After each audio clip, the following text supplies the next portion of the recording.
Last video में हम inventory से रिलेटेड एक ऐसे बेस्ड क्वेश्चन देख रहे थे जिसकी हम फर्स्ट रिक्वायरमेंट कंप्लीट कर चुके थे।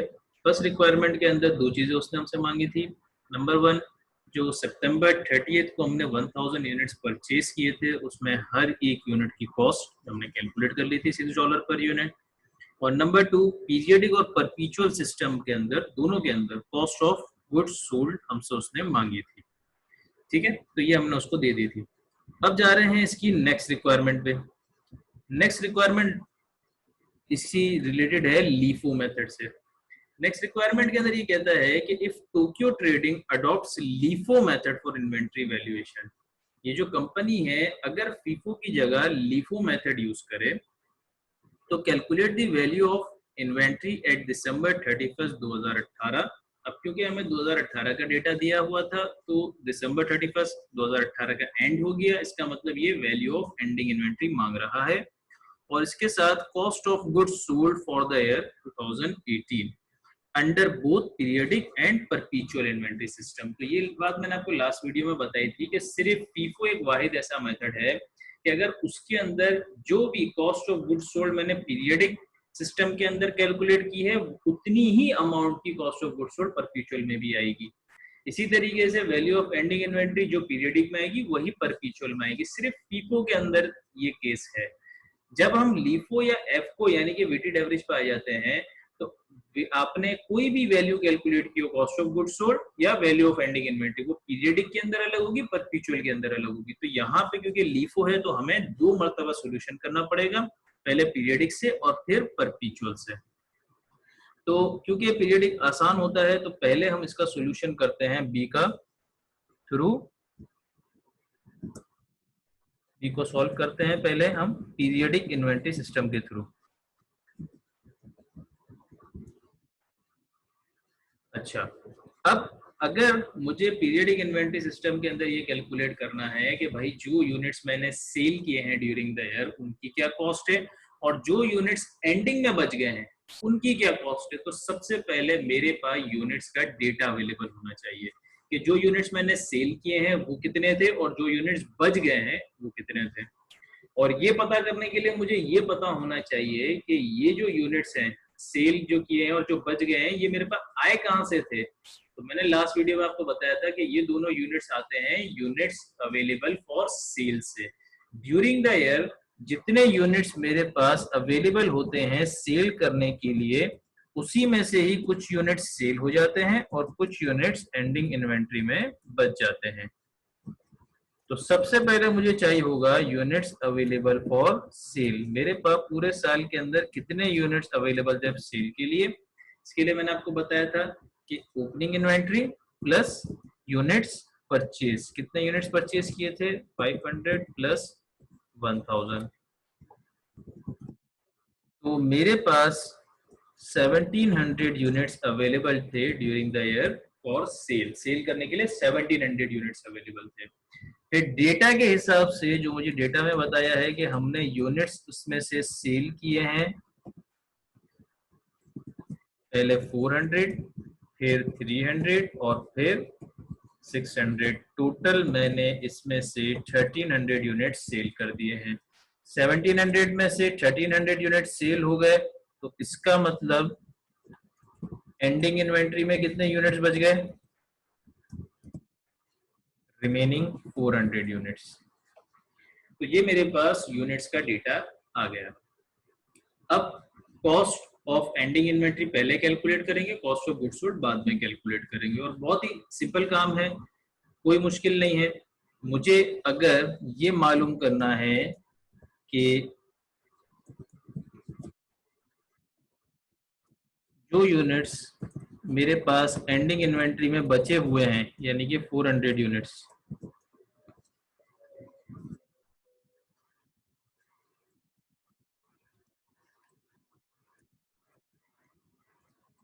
इनकी कॉस्ट कितनी है।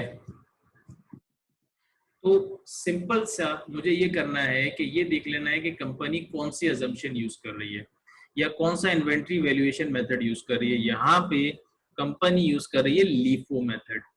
और लीफो मेथड के अंदर आपको ये बात पता है कि कंपनी की डीलिंग क्या होती है कि कंपनी लास्ट वाले यूनिट्स सेल कर देती है या पहले सेल करती है, और जो स्टार्ट वाले यूनिट्स थे वो बाद में सेल करती है, और अगर वो सेल नहीं होते तो वही एंडिंग इन्वेंट्री में बच जाते हैं। तो इसका मतलब एंडिंग इन्वेंट्री में हमारे पास स्टार्ट वाले यूनिट्स बचते हैं, जो कि ओपनिंग इन्वेंट्री के भी हो सकते हैं और उसके बाद सब्सिक्वेंट परचेजेस के भी हो सकते हैं। तो मुझे जाना पड़ेगा डेटा पे। अब अगर डेटा में देखूं तो मेरे पास इन्वेंट्री से रिलेटेड 3 ट्रांजैक्शंस हैं, एक ओपनिंग इन्वेंट्री, एक 500 परचेजेस और एक 1000 परचेजेस। अब इसमें से कंपनी ने 400 यूनिट्स एंडिंग में बचा लिए हैं और कंपनी यूज करिए लीफो, तो उसने जो लास्ट वाले हैं ये वाले पहले सेल कर दिए होंगे। इसका मतलब जो मेरे पास 400 यूनिट्स बचे होंगे वो स्टार्ट वाले यूनिट्स में से ही बचे होंगे। तो ऑब्वियस सी बात है, सबसे पहले मेरे पास ओपनिंग इन्वेंट्री थी, तो इसके 200 यूनिट्स पूरे के पूरे मेरे पास बच गए होंगे। तो जो 400 यूनिट्स बचे हुए हैं उसमें से 200 जो ओपनिंग इन्वेंट्री वाले हो गए, और मुझे कॉस्ट चाहिए, तो इसमें से हर एक की कॉस्ट है $2। मैं इसको मल्टीप्लाई करूंगा तो 400 में से इन 200 यूनिट्स की कॉस्ट आ जाएगी। तो ये तो हो गया 200 यूनिट्स का काम। बाकी जो 200 यूनिट्स हैं वो कहां से बचे होंगे, वो इसके बाद वाली परचेजेस में से। इसके बाद जो हमने 500 यूनिट्स परचेज किए थे उसमें से 200 यूनिट्स हमारे पास एंड में बच गए होंगे, 300 सेल हो गए होंगे। तो यहां से यहां पे हमारे पास जो 200 यूनिट्स बचे हैं उनकी कॉस्ट चाहिए, तो क्या करूं, जो पर यूनिट कॉस्ट है $4 उससे मल्टीप्लाई कर दो। तो जो 200 यूनिट्स यहाँ के बचे हैं उसकी कॉस्ट आ जाएगी, जो 200 यूनिट्स यहाँ के बचे हैं इसकी कॉस्ट आ जाएगी। इन दोनों की कॉस्ट को सम करूंगा, कॉस्ट ऑफ एंडिंग इन्वेंट्री आ जाएगी। तो अब इसका सॉल्यूशन करते हैं।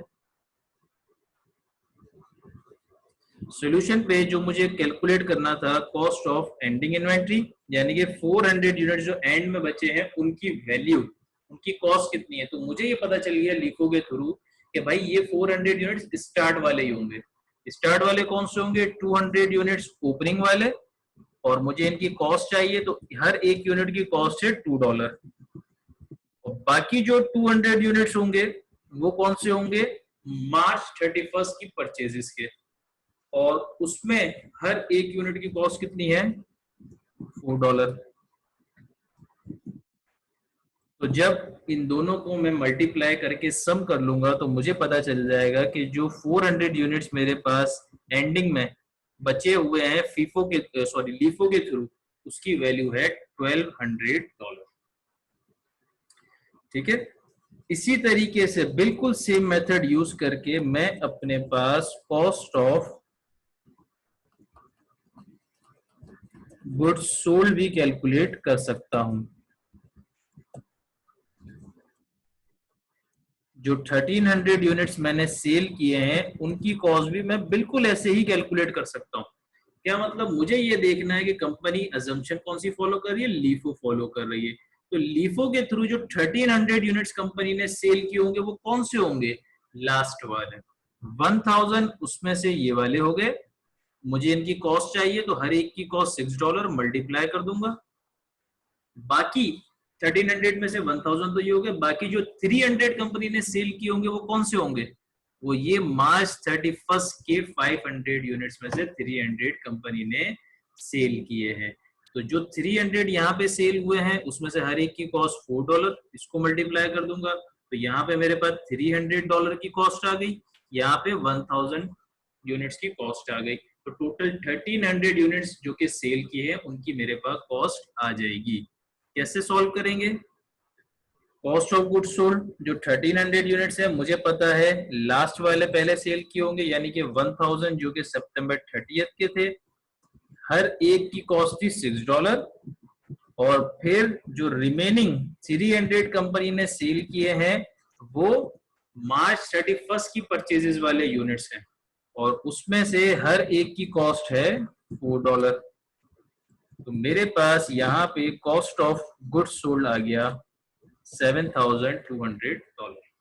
तो पीरियडिक के थ्रू बिल्कुल सिंपल कैलकुलेशन है, पहले नंबर ऑफ यूनिट्स कैलकुलेट कर लिया, फिर ये देख लिया अजम्पशन कौन सी फॉलो हो रही है, उस अजम्पशन के थ्रू जो एंडिंग में यूनिट्स है वो कौन से होंगे, स्टार्ट वाले, उनको उनकी कॉस्ट से मल्टीप्लाई करके सम कर लिया। जो सेल कर दिए वो कौन से होंगे, लास्ट वाले, उनको आइडेंटिफाई करके उनकी कॉस्ट से मल्टीप्लाई करके सम कर दिया, आंसर्स आ गए। सेकंड हमारे पास इसने कैलकुलेशन यहीं पे मांगी है परपेचुअल के थ्रू। अब प्रॉब्लम ये है कि परपेचुअल के थ्रू आपको ये बात पता होगी कि जब भी हम सॉल्व करते हैं तो हमारा सॉल्यूशन होता है थ्रू इन्वेंटरी कॉस्ट कार्ड। एक पूरा शेड्यूल बनता है जिसके अंदर हमारे पास मल्टीपल कॉलम्स होते हैं, पहले डेट आती है, फिर ट्रांजैक्शन, फिर उसके बाद परचेजेस, फिर सेल, फिर बैलेंस, उनके अंदर फर्दर 3 कॉलम्स। तो काफी लेंथी प्रोसीजर है। लेकिन मसला ये है कि अगर ऐसे बेस के अंदर आता है ऐसा क्वेश्चन, तो मुझे उसको वो पूरा सोल्यूशन प्रॉपर फॉर्मेट में करके देना है। लेकिन यहाँ पे हम जिस कोर्स की बात कर रहे हैं, CMA USA, तो वहां पे हमारा पूरा जो पेपर होता है वो कंप्यूटर बेस्ड होता है, और वहां पे जो हमें विंडो दी हुई होती है इस ऐसे बेस को आंसर करने के लिए, वहां पे हमारे पास ऐसे टेबल या ऐसे कॉलम्स वगैरह अवेलेबल नहीं होते। तो उस केस के अंदर मुश्किल है कि ऐसा परपेचुअल के थ्रू आपके पास पूरा क्वेश्चन आ जाए। ठीक है, तो वहां पे ऐसे बेस के अंदर आना मुश्किल है, लेकिन MCQs के अंदर आ सकता है। अब एक प्रॉब्लम आ गई कि भाई अगर ऐसे बेस के अंदर आ जाता तो चलो मेरे पास 5 मिनट 8 मिनट होते, मैं परपेचुअल के थ्रू सॉल्व कर लेता। अगर MCQs के अंदर आ गया तो 1.5 मिनट 2 मिनट है, मैं कैसे पूरा शेड्यूल बनाऊंगा? तो शेड्यूल MCQs के अंदर बनाने की जरूरत ही नहीं है। MCQs में आपने उसको डायरेक्ट आंसर देना है, आप कैसे भी कैलकुलेट करो। तो हम वहां पे परपेचुअल की जो भी कैलकुलेशन होती है वो शॉर्टकट मेथड के थ्रू करते हैं। तो यहाँ पे अगर इन केस ऐसे बेस के अंदर आ जाता तो मैं पूरा वो अपना इन्वेंटरी कॉस्ट कार्ड का शेड्यूल बनाता। लेकिन क्योंकि नॉर्मली नहीं आता और मुझे आपको शॉर्टकट मेथड भी सिखाना है, तो मैं यहाँ पे सॉल्यूशन कर रहा हूँ थ्रू शॉर्टकट मेथड। वो ऐसा मेथड है कि अगर आपका हाथ सेट हो गया तो 1 मिनट 1.5 मिनट मैक्सिमम 2 मिनट के अंदर आपके पास उससे आंसर्स आ जाएंगे। अब जब भी परपेचुअल के थ्रू हमें कॉस्ट ऑफ गुड्स सोल्ड और value of ending inventory calculate करनी हो लीफो के अंदर या एवरेज वेटेड एवरेज के अंदर, क्योंकि फीफो के अंदर तो पीरियडिक वाले ही आंसर हो जाते हैं, तो हमें यहाँ पे कुछ भी कैलकुलेशन करने की जरूरत नहीं है। हमें सिर्फ चाहिए इस क्वेश्चन का डेटा। इस क्वेश्चन का डेटा हमें देखना है, इसी से ही मेरे पास कॉस्ट ऑफ एंडिंग इन्वेंटरी और cost of goods sold easily आ जाएगी। अच्छा, कैसे आएगी? 3 काम हमने करने हैं बस। नंबर 1, सेल की ट्रांजैक्शन पे फोकस करना है। जो भी सेल की ट्रांजैक्शन है उसको हमें फोकस करना है, उसी पे ही हमारा काम होगा। तो जितनी सेल्स की ट्रांजैक्शन है उस पर हमें ख्याल रखना है, उसी पे हमारा काम चलेगा। नंबर 2, मैं ये करूंगा कि हर सेल की ट्रांजैक्शन पे जितने यूनिट सेल हो रहे हैं उनको मैं यहाँ पे राइट साइड पे लिखता चला जाऊंगा, यूनिट सोल्ड। जितने यूनिट सेल होते चले जा रहे हैं मैं यहाँ राइट साइड पे लेके आता चला जाऊंगा, और उनको मैं यहां से निकाल दूंगा। तो यहाँ पे मेरे पास क्या बच जाएंगे हर सेल की ट्रांजैक्शन के बाद? Units left. हर ट्रांजैक्शन के बाद यूनिट सोल्ड यहाँ पे, यूनिट्स लेफ्ट यहाँ पे। जब सारे सेल की ट्रांजैक्शंस पूरी हो जाएंगी तो जितने यूनिट सेल हुए वो सारे राइट साइड पे आ जाएंगे, और जितने यूनिट्स बच गए हैं वो यहाँ पे होंगे शेड्यूल के अंदर। लेकिन क्योंकि उसको देखने में प्रॉब्लम होती है, नजर नहीं आते, तो मैं उनको उठा के यहाँ लेफ्ट साइड पे ले आऊंगा। तो यहाँ पे मेरे पास बच जाएंगे, आ जाएंगे यूनिट्स इन एंडिंग इन्वेंट्री। ठीक है, तो सारी ट्रांजैक्शन कंप्लीट होने के बाद यूनिट सोल्ड राइट पे आ गए, units in ending inventory left पे आ गए। अब अगर कॉस्ट चाहिए तो सिंपल, जो यूनिट्स इन एंडिंग इन्वेंट्री है उसको मैं मल्टीप्लाई कर दूंगा कॉस्ट पर यूनिट से, तो मेरे पास आ जाएगी कॉस्ट ऑफ एंडिंग इन्वेंट्री। और ये जो यूनिट सोल्ड है इसमें से जितने भी यूनिट सेल हुए हैं उनको उनकी रिस्पेक्टिव कॉस्ट पर यूनिट से मल्टीप्लाई कर दूंगा, तो मेरे पास आ जाएगी cost of goods sold. Simple काम। अब इसको सॉल्व कैसे करते हैं? तो मुझे यहाँ पे सेल्स की ट्रांजैक्शंस पे फोकस करना है। अब देखें, सबसे पहले जनवरी 1 को ओपनिंग इन्वेंटरी थे 200 यूनिट्स, $2 कॉस्ट थी। ठीक है, फिर मार्च 31 को परचेज किए 500 यूनिट्स, कॉस्ट थी $4 पर यूनिट। ठीक है, अब आ गई मेरे पास सेल्स की ट्रांजैक्शन। जून 30 को मैंने 400 यूनिट्स सेल किए हैं,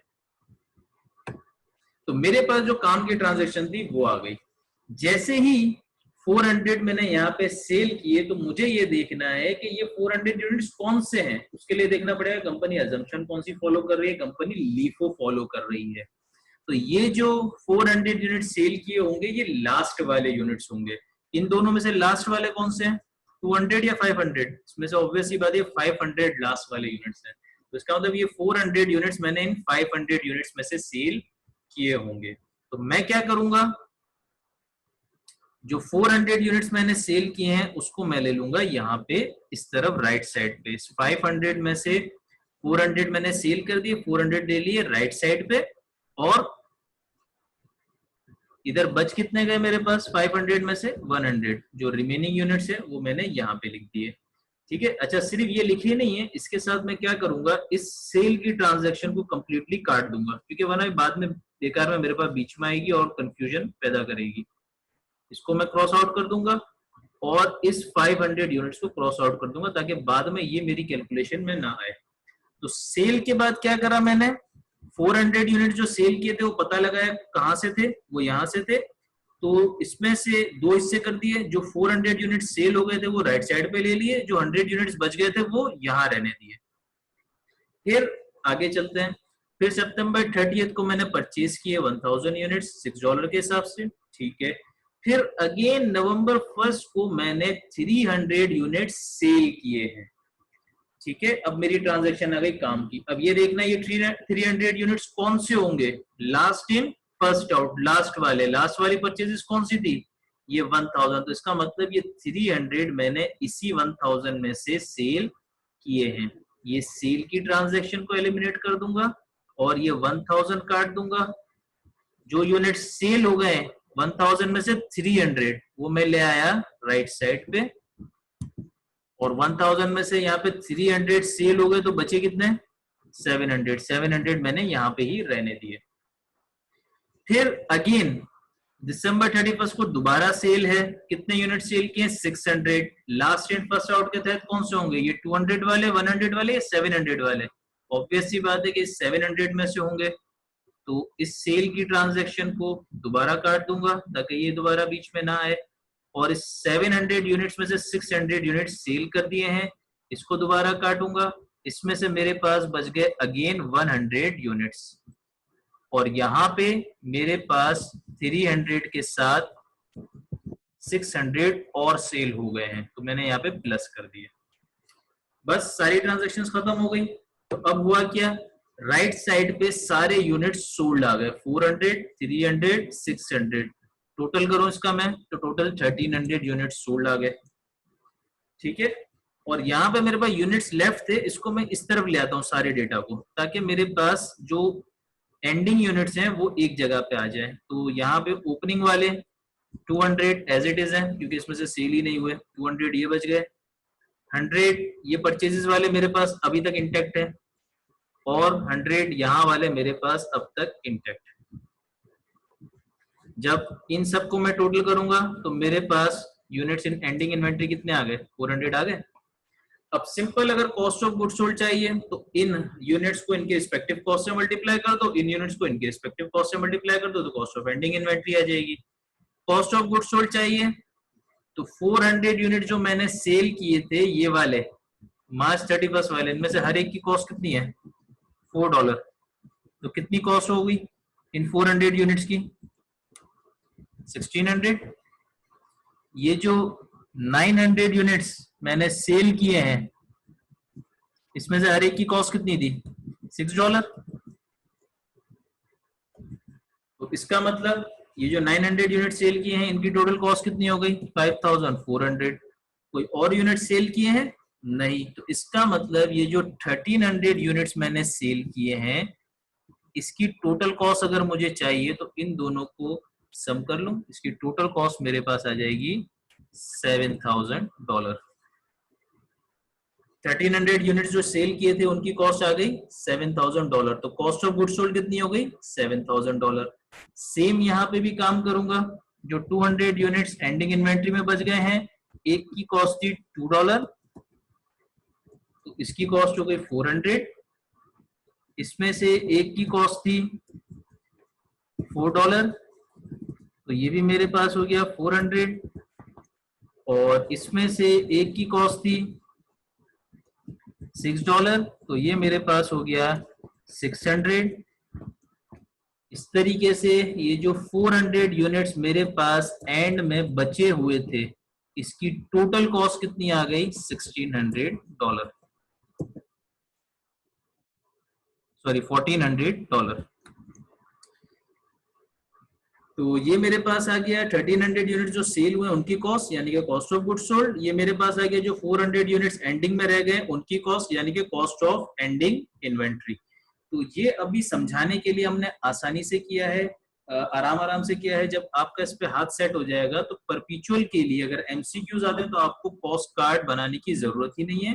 सिर्फ ये डेटा उठाएं, जो यूनिट सेल हुए उनको राइट साइड पे लिखें, जो बचते जा रहे हैं उसको यहाँ पे लिखते रहे। जब पूरा डेटा खत्म हो जाए तो जितने बच गए हैं उनको लेफ्ट पे ले आए। यहाँ पे आपके पास एंडिंग यूनिट्स का डेटा आ जाएगा, यहाँ पे यूनिट सोल्ड का डेटा आ जाएगा। इनको इनकी कॉस्ट से मल्टीप्लाई करें, यहाँ पे आपके पास कॉस्ट ऑफ गुड्स सोल्ड आ जाएगी, यहाँ पे आपके पास कॉस्ट ऑफ एंडिंग इन्वेंट्री आ जाएगी। आप चाहे तो इसको कॉस्ट कार्ड के थ्रू भी करके देख लें, यही आंसर आएंगे। अच्छा, अब सिर्फ यहाँ पे मेरे पास क्वेश्चन तो सॉल्व हो गया, लेकिन मैंने यहाँ पे पीरियड परपीचुअल की हेडिंग डाली थी, तो यहाँ पे मुझे उसको आंसर भी देना है। तो यहाँ पे मैं सिर्फ इसको ये लिख दूंगा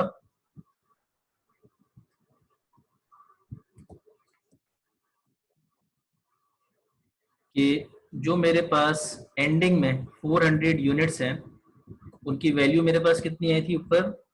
$1400। और जो यूनिट्स मैंने सेल किए हैं उनकी मेरे पास वैल्यू कितनी आई है?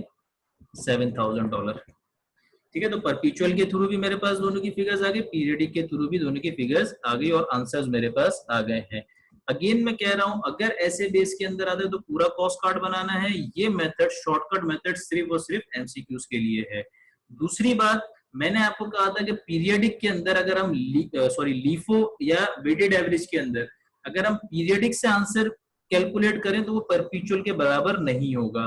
तो आप ये देखें कि पीरियडिक के अंदर लीफो हम यूज कर रहे थे, पीरियडिक के अंदर कॉस्ट ऑफ एंडिंग इन्वेंटरी 1200 थी, परपीचुअल के अंदर 1400, जबकि कॉस्ट ऑफ गुड्स सोल्ड यहाँ पे 7200 थी, यहाँ पे 7000। इसी तरीके से जब हम वेटेड एवरेज के अंदर करेंगे तो भी मोस्टली दोनों के आंसर्स अलग अलग ही आते हैं, तो इसलिए हमें दोनों से कैलकुलेशन करनी है।